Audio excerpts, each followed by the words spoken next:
Hello students, welcome to my YouTube channel pharmacy complete information. I am Muzaifa Akram. आज हम बात करेंगे फार्मास्यूटिकल ज्यूरिस्प्रूडेंस के topic import of the drug.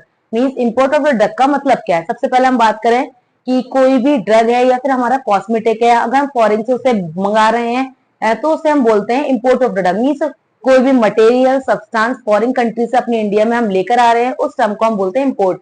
तो यहाँ पर हम बात कर रहे थे इंपोर्ट ऑफ ड्रग। मींस कोई भी ड्रग है हमारा या कॉस्मेटिक है, फॉरेन से आप अपने इंडिया में लेकर आ रहे हैं, मंगा रहे हैं, that is known as import of the drug. अब हमारा नेक्स्ट है classes of drug and cosmetics prohibited from import. Means कौन कौन से हमारे ड्रग एंड कॉस्मेटिक है जिसको हम अपने इंडिया में फॉरेन से नहीं मंगा सकते हैं, बैन है।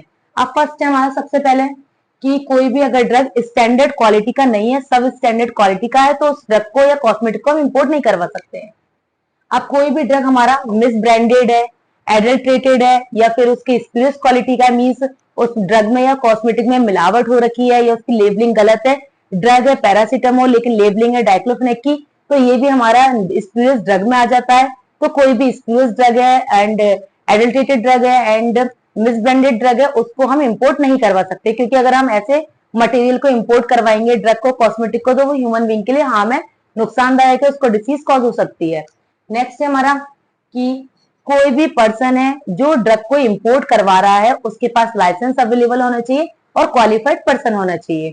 नेक्स्ट पॉइंट है कि हमारा कोई भी पेटेंट ड्रग है या फिर प्रोप्राइटरी ड्रग है, उसको अगर हम मंगा रहे हैं, इंपोर्ट करवा रहे हैं, उसकी जो लेबलिंग होगी, इंग्रेडिएंट है, ट्रू क्वांटिटी में लिखना चाहिए जितने भी उसमें ऐड है, कोई भी फॉल्स क्लेम नहीं होना चाहिए। नेक्स्ट पॉइंट कि शेड्यूल जे में हमारे ऐसे ड्रग्स आते हैं, मींस ऐसी डिसीजेज आती हैं जिसको कोई भी ड्रग क्लेम नहीं कर सकता कि इस डिसीज का ट्रीटमेंट हो सकता है। तो कोई भी अगर ड्रग हम मंगा रहे हैं फॉरेन कंट्री से, वो क्लेम कर रहा है कि जो ड्रग्स, जो डिसीजेज हमारे शेड्यूल जे में आ रही हैं उसको हम ट्रीट कर सकते हैं, तो ये भी हमारी गवर्नमेंट ने बैन कर रखा है, उसको हम अपने इंपोर्ट नहीं करवा सकते शेड्यूल जे के ड्रग को। नेक्स्ट है हमारा कि जो ड्रग और कॉस्मेटिक्स हमारे इंडिया में बैन है, प्रोहिबिटेड है, हमारे अगर इंडिया में वो मैन्युफैक्चर नहीं हो रही है, सेल भी नहीं कर रहे हैं, हम डिस्ट्रीब्यूट भी नहीं कर रहे हैं, तो उस ड्रग को और कॉस्मेटिक को हम इंडिया के बाहर से भी नहीं मंगा सकते हैं।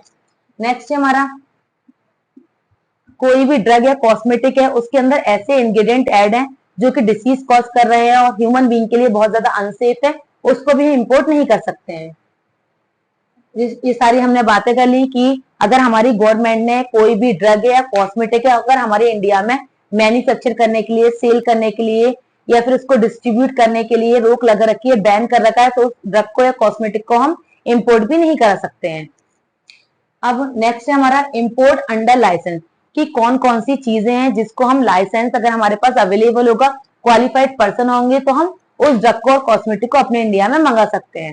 फर्स्ट है हमारा drug specified in schedule C and C1 only.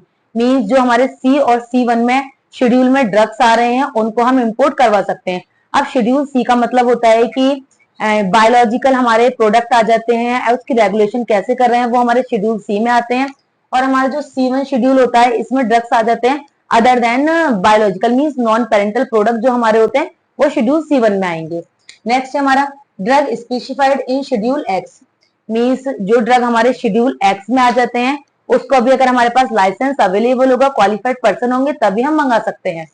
Next है ड्रग फॉर एग्जामिनेशन, टेस्ट और एनालिसिस। मींस कोई भी फॉरेन में अगर कोई भी ड्रग हमारा नया बन रहा है, मैन्युफैक्चर हो रहा है, तो उसको हम अपने इंडिया में भी एग्जामिन करना है, हमें उसकी जांच करनी है, टेस्ट करना है कि उसमें कौन से इंग्रेडिएंट ऐड है और कौन सी डिसीज को वो ट्रीट कर सकते हैं, तो उसको भी अगर हमारे पास लाइसेंस अवेलेबल है तभी हम इंपोर्ट करवा सकते हैं। नेक्स्ट पॉइंट है ड्रग फॉर पर्सनल यूज। कभी कभी ऐसा होता है किसी को कोई ऐसी सीवियर डिसीज हो जाती है, उसका जो ड्रग होता है, मेडिसिन होता है, हमारे इंडिया में अवेलेबल नहीं होता, नहीं मिल रहा होता है, फॉरेन में अवेलेबल होता है, तो अपने पर्सनल यूज के लिए अगर हमें कोई सी भी ड्रग मंगानी होती है तो पर्सनल यूज के लिए भी हम मंगा सकते हैं। इसके लिए भी गवर्नमेंट का पूरा फॉर्म फिल करना होता है, फॉर्म होते हैं, उस फॉर्म को फिल करने के बाद गवर्नमेंट परमिशन देती है कि कितनी क्वांटिटी आप ड्रग को विदेश से मंगा सकते हो और अपना यूज कर सकते हो for personal use. Next any new drug, means कोई भी नया ड्रग है जो हमारे इंडिया में अवेलेबल नहीं है लेकिन फॉरेन कंट्री में अवेलेबल हो गया। अगर हम बात करें फॉर एग्जांपल कैंसर डिसीज है, कैंसर हो गया हमारे किसी भी पेशेंट को, लेकिन इंडिया में वो ड्रग अवेलेबल नहीं है, तो हम उसको विदेश से मंगा सकते हैं ताकि हमारे जो पेशेंट है उसको हम दे सके, उसका ट्रीटमेंट हो सके। तो हमने बात करी इंपोर्ट अंडर लाइसेंस। हमने सिर्फ अभी ब्रीफ में बात करी है कि शेड्यूल सी एंड C1 में क्या आ रहा है, शेड्यूल एक्स में क्या आ रहा है, तो हमारे कोई भी टेस्ट करने के लिए मंगा रहे हैं, नए ड्रग में मंगा रहे हैं। अब हम नेक्स्ट जो हमारा लेक्चर होगा, जो हमारे इंपोर्ट अंडर लाइसेंस है, इसे डिटेल में बात करेंगे सारे हमारे टर्म के बारे में। तो बाकी आज के लेक्चर में हमने ब्रीफ में बात करा है इंपोर्ट ड्रग अंडर लाइसेंस।